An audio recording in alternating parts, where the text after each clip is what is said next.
Hello, my friends. Wanted to talk to you a little bit today. As we know, there are 4 nuclear power generating facilities in Japan which are presently involved in the process of melting. Now, that particular disaster is going to teach us a lesson, a very bad one, but a lesson. And hopefully in the future we can be more reasoning and sensible in our choices for power generation. A lot of people are going to die, and a lot of problems are going to exist for many years. As you could recall from my previous discussion yesterday about Chernobyl, the discussion in Belarus is that the area around Chernobyl will be inhabitable in a few hundred years. So if the Japanese core meltdowns are serious as they well could be, what we'll find ourselves with is a situation significantly similar to Chernobyl, but in Japan with a much larger population where the land is much more precious. And that will be pretty much uninhabitable for, up to a few centuries. But we hope not, but possibly so. On a brighter note, I was doing a little bit of research and I found some very interesting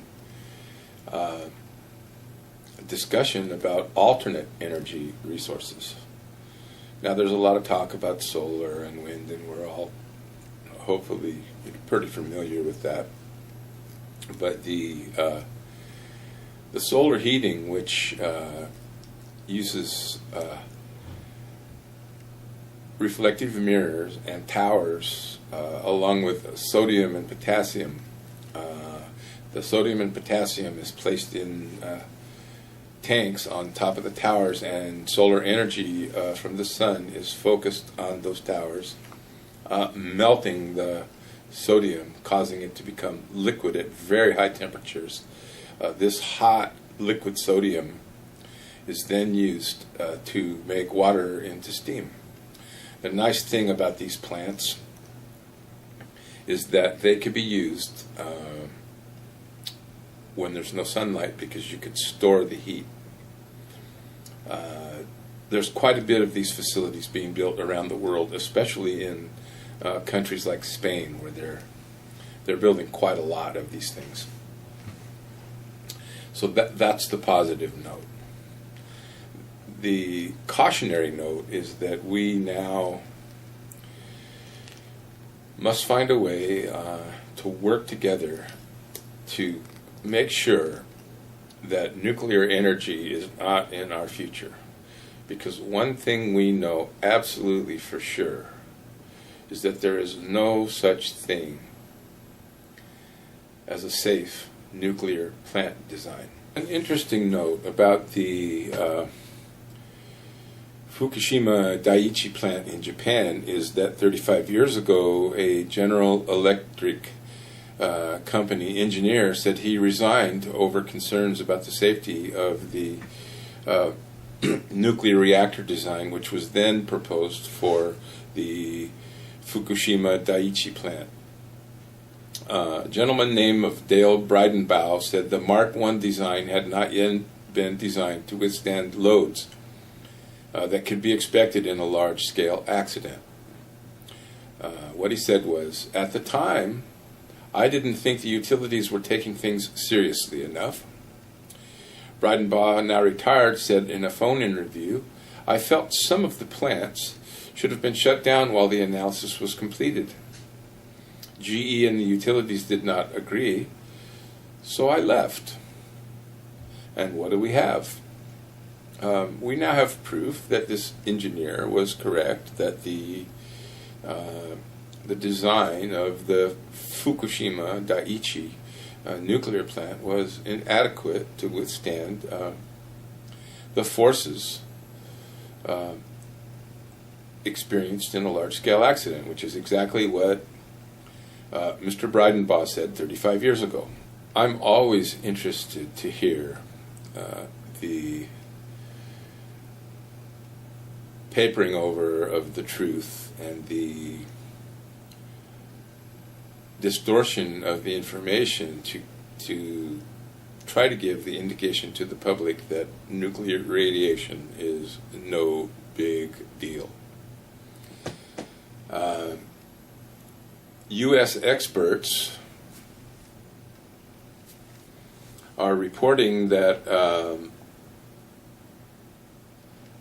they're only advising people to stay indoors, and that the risk of developing cancer is hardly more than normal. Well, geez, I know you feel better right now, and so do I. So if we're radiated, or if you get up in the morning and you're going pee-pee and your unit is glowing, it's really not a problem. It'll go away in a while. So our government and the Japanese government and so-called experts are trying to give the impression that radiation is kind of like a kid's birthday party. And so whatever you do, don't worry. Even though the half-life of some of these radioactive elements is 20,000 years, which is 100 generations. 100 generations from now, we won't be here, so I guess they're telling us not to worry about it. Concerned people should take the time to discuss this, to inform their family, to inform their relatives, to inform their friends,